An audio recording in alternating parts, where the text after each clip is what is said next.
почитувани пријатели, почитувани гости, драги луѓе, вие што сте од Босилово и вие што не сте од Босилово, сите вие добронамерници кои што вечерва со најубава мисла дојдовте да бидете дел од еден ваков преубав настан во кој што ќе говориме за она што во минатото било некогаш жива реалност на ова убаво место, денес е сегашност. Меѓутоа, благодарение на тоа што Иван со својата добра мисла го прави за Босилово, ние всушност стануваме сведоци на нешто што се случува под овој свод, под овој дом на културата во Босилово, за кое идните генерации, овие прекрасни ученици кои што беа до пред малку на сцената, ќе говорат навистина со убави зборови и ќе се сеќаваат како што тоа не денес ние го правиме за сите оние градители на мислата, на образовната и на културната мисла во Босилово. Дори ги гледав овие убави деца, кои што Маријан навистина се потрудил да ги подготви, беа прекрасни и со тремата и со испотените дланки и она убаво момченце кое што сигурно не му беше баш sejedno цело време да стои во хорот. Навистина се подсетив дека сите ние возрастни кои што денеска сме во публиката, некогаш, иако јас не сум била дел од ова училиште, меѓутоа вие во публиката сте биле дел и од оваа сцена и од училиштето во Босилово. Јас ставена пред предизвикот да напишам некој збор за книгата на нашиот Иван Котев, прво имав огромно чувство на одговорност што да напишам за дело кое што ги надминува мојата перцепција за времето. Јас не можам да опфатам во мојата мисла, во мојата глава толку долг временски период во кој што училиштето во Босилово се зачнало, растело низ вековите, созревало и станало буквално светилник на ова убаво место. Како и црквата, тоа што го кажа началникот. Оти знаете, во некои времиња, многу потешки од тие што ги живееме денес, нашиот народ се потпирал на мудрата мисла на учителите и на свештениците. И тие биле оние кои што го воделе буквално народот низ безпаќето и низ премрежињата низ кои што поминал овој мал народ, а не биле малку. И затоа, размислувајќи како да ја почнам рецензијата во книгата, воопшто не е ни рецензија, повеќе осврт мој на тоа што го видов во книгата на Иван, наум ми дојде на моја мисла, онака си ја запиша, дека во секој човек живее зборот на учителот како семе во мокра земја. И давајќи длабочина на мојата мисла, зошто го кажав тоа? Заради тоа што секое дете во она најмала возраст кога тргнува на училиште, со сета своја наивност со која што го гледа и го набљудува светот, не може да тргне низ животот, не може да порасне ако не се тука учителите и родителите. Оние деца кои што можеби немале среќа да ги имаат родителите од една или од друга причина, ги имали учителите кои што го посеале во нивното срценце семето на животот. Тоа ртело, растело, ластарело, давало плодови.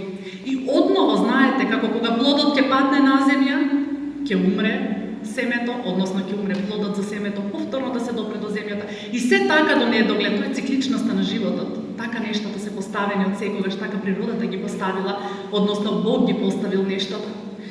И затоа во мојата глава учителите се оние чија рака го засејува семето, го става во мократа земја, како кога сејачот по нивите тоа го прави, надевајќи се дека ќе даде плод. И сите оние кои што некогаш биле дел од ова училиште, од денешна перспектива, која ќе се вратат наназад и ќе погледнат во ликот на учителот, не мора да е жив, не мора да е меѓу нас, меѓутоа ликот на учителот за секогаш што станува врежен во нашата меморија, го гледа токму тоа, раката која што го повела по животот и која што, како што тоа сега го направи Маријан, девојчето, да, имаше трема, меѓутоа тука е учителот да каже, не е ништо страшно. Како и родителот, кога грешиме, кога паѓаме, тука е да не крене. И затоа училиштето, почитувани, не е само институција, не е само зграда, не е само просторија, зидови, столчиња, клупи, табла и така натаму. Тоа е една голема проточна артерија низ која што течела или носела духовна храна, толку насушно потребна за обстановот на македонскиот народ. Учителите, како што кажав, биле гласници на мудрата мисла и на знаењето. Тие се оние силни потпорни греди кои што не ја држат стамено само градбата, училиштето, туку го држат стамено и ученикот, учениците. На нив се подпираме, на учителите сме се подпирале секогаш кога животот однака не сопкал и кога сме требале одново да станеме. И затоа со многу самопрегор и многу труд, секој оној што бил учител знае дека учителот буквално се раздава себе си. Има една многу убава илустрација на свеќа, поголема свеќа и помала свеќа, некаде сум ја видела. За да се стопи големата, дур се топи големата свеќа, од восокот капнува на помалата свеќа. Големата свеќа е учителот, кој што се топи полека, меѓутоа малата свеќа расте. Раздавајќи дел од себе, учителите камче по камче ги создале сите оние генерации кои што денеска го градат и го држат на своите плеќи ова наше мало општество.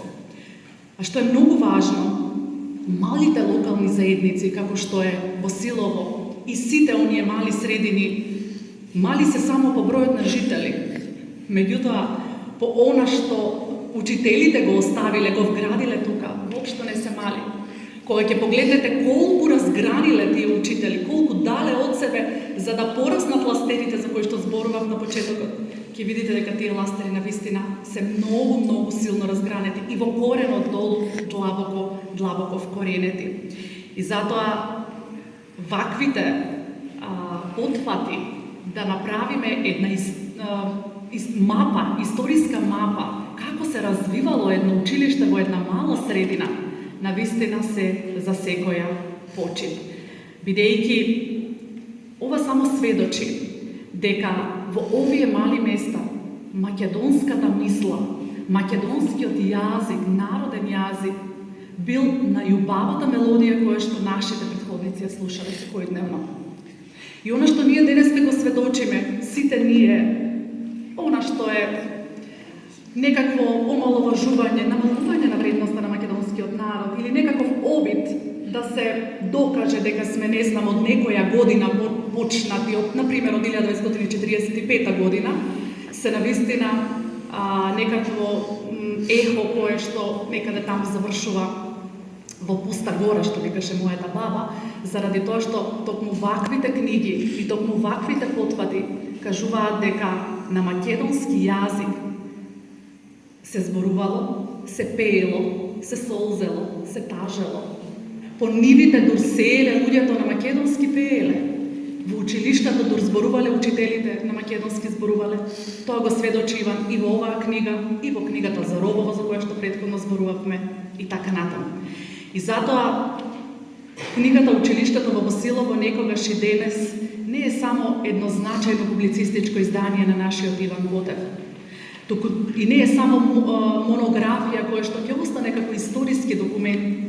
Тоа е така, меѓутоа многу повеќе од се е еден архивски бисер, така да кажам, и кога нас физички ќе не нема, книгата секако ќе не начивее, ќе стои некаде на полиците.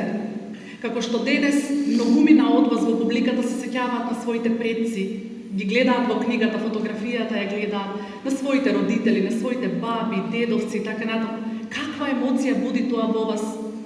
Тоа е толку скапоцено, што не постои збор со кој што можеме ние тоа да го опишеме, можеме да избереме, да одбереме зборови со кои што можеме да му кажеме благодарам на овој човек, заради тоа што одел од куќа на куќа, од двор во двор, барајки биографии, барајки фотографии, наидувајки на секакви луѓе, на секакви карактери, но сепак не се откажал од идејата она што го замислил, а она што училиштето во Босилово го заслужува, да го стави во една книга.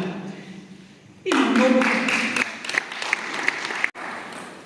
Централното место во монографијата почитувани им е отстапено на учителите и за нив зборувам цело време. Меѓутоа не се само учителите, така? Училиштето има и свој административен кадар, училиштето има технички кадар, од директорот па надоле. Пред мене ја гледам почитуваната тета Ката за мене, Катерина Хаджиеленова, некогашната директорка на училиштето.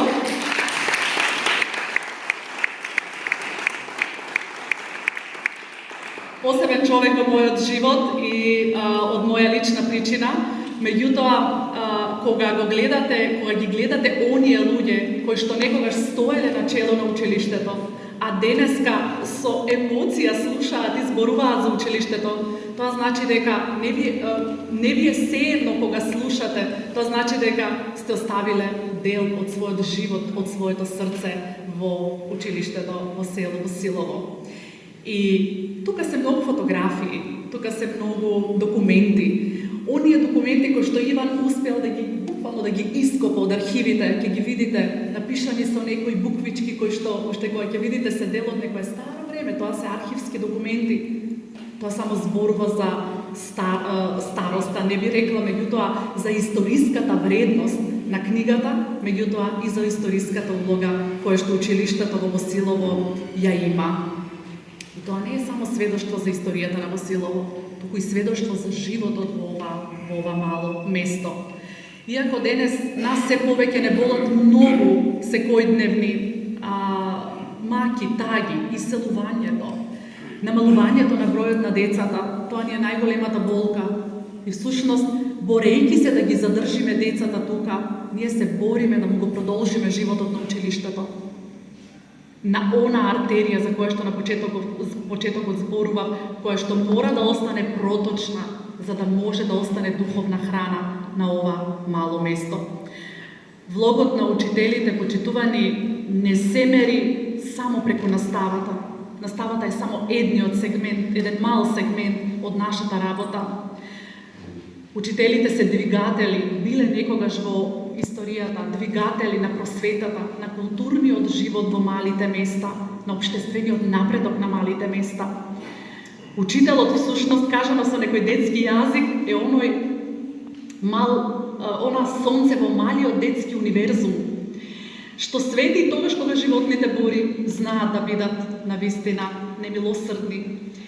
Духот на учителот и кога го нема физички, за секогаш останува да чекори помеѓу оние по старите даски кои што знаат така да крцкаат и да мирисаат чудно. Знаете, во училиштето има некој таков мирис кој што за секогаш ви останува како потсетник дека некогаш сте биле тука, и како да имате чувство дека токму тој учител е се уште подготвен да влезе на првиот училишен час, да можеме да го воскреснеме, сигурно ќе го земе дневникот и ќе го започне часот како некогаш во старото време.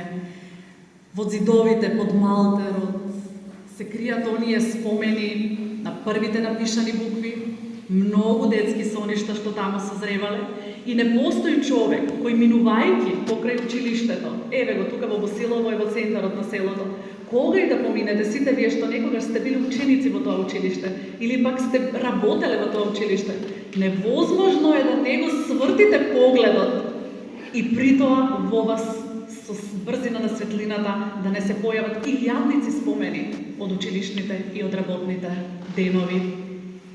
Ако детството се уште трча да стигне на првиот час во училиштето во Босилово, тоа значи дека духот на училиштето никогаш нема да остари. Останал да ја потврдува вистината дека само мудроста и знаењето му пркосат на времето, и кога животот се рони буквално како брег во длабока вода, тие мисли од првите детски денови и од училишните клуби постојано го хранат до последниот здив. Книгите, драги луѓе, како и луѓето, имаат своја судбина. Ова монографија ги чува во вечен спомен животите на сите оние чии зборови буквално како капки го длабеле коритото на реката од знаење и мудрост.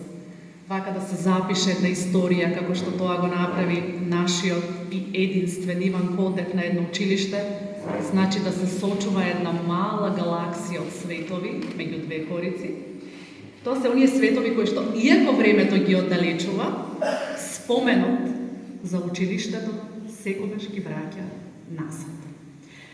И за крај, сакам да прочитам една песна која што јас многу ја сакам. Песната е од Анте Поповски, се вика Запис за учителот. Кога влегуваше во училницата, ја ваѓаше книгата, а потоа трпеливо им читаше на децата. За секоја педа на нивната татковина, за огнот на незиното име кој исцелува се, за ветриштата што ја нишаат земјата пролети, за необходноста постојано да се наслушува говорот на коските запретани во неа. Сега со години талка сам низ полето и ги собира стакленцата од очилата на детето. Некогаш што седеше во првата клупа и кое најубаво ја кажуваше песната. Кога е војна, секое дете е јаболко рассечено на две половинки. Кон земјата зелена, кон небото црвена. И благодарам.